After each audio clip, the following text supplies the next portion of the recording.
আমরা আলোর দিশারির পক্ষ থেকে আমাদের মেম্বার শ্রীমতী মিনতি ঘোষের বাড়ি অভিষিক্তা যে ফ্ল্যাটে উনি থাকে সেখানে এসছেন, অভিষিক্তা 2-এ।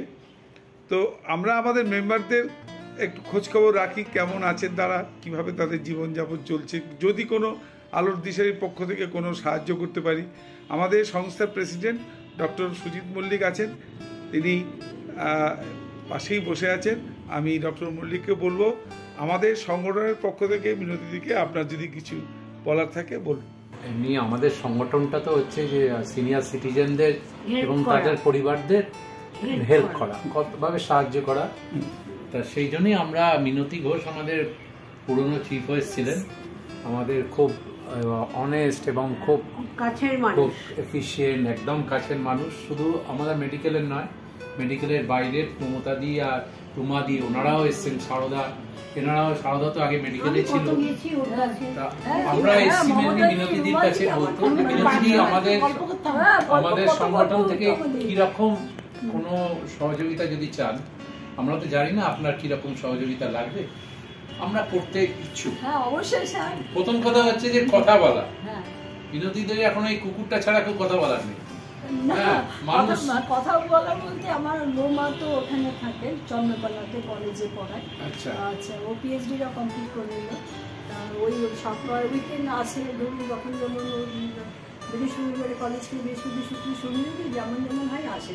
তো মোটামুটি এখানে আমার মেন পায়ের প্রবলেমের জন্য আমি মানে সবাই সহযোগিতা করি, অসুবিধায় থাকে, ছেলে এখানেই থাকে। তো ওই কুকুরকে নিয়ে থাকি, ওর পিছনে মানে সারাদিন সময়ই পায় না একদম, মানে জানেন বাড়ির কাছ থেকে, তারপরে পুকুরে, তারপরে গোপাল আছে, গোপালকে 3 বার, শিব আছে, সমস্ত ঠাকুর এই ওই নিয়ে সব নিয়ে সারাদিন ব্যস্ত থাকি। হ্যাঁ, সব নিয়ে ব্যস্ত আছি। যেহেতু আমার হাজবেন্ড নেই, করোনাতে মারা গেছে, ওই জন্য এইভাবে মানে মনটাকে আর একটু ইয়ে করে এইভাবে চলি আর। হ্যাঁ, আমার কোনো অবশ্যই, কারণ আমার মল্লিক সাহেব, দিলীপ, তারপরে সারদা, তারপরে রুমা, তারপরে মমতাদি, সকলেই কিন্তু আমার খুব পরিচিত এবং অবশ্যই আমার মানে তাদের কাছে কোনো অসুবিধা হলে অবশ্যই আমি জানাবো। হ্যাঁ, বলবো অবশ্যই রেখে দিন। আর শুধু তাই না, আমি ছেলেকে বলি, ছেলে বলেছে মা তাহলে তুমি ডক্টর মল্লিককে বলো আমাদের যদি কোনো মানে ডাক্তারের ব্যাপারে বা কোনো প্রবলেম বা কিছু হয়, আর স্যারও, আমিও তো বলি, আমি তো স্যারকে বলি আমাকে বা বোমা কোনো রকমের কিছু ভালো এটা কোনো ডাক্তার বা এটা নেই। আর আমাদের যতটুকু আছে ক্ষমতা আছে আমরা করবো।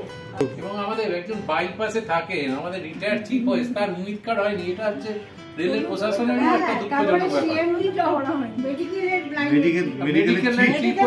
মেডিকেলের চিফ হুইপ তার উইথ কার্ড নেই, আমরা এটা মেনে নিতে পারছি না।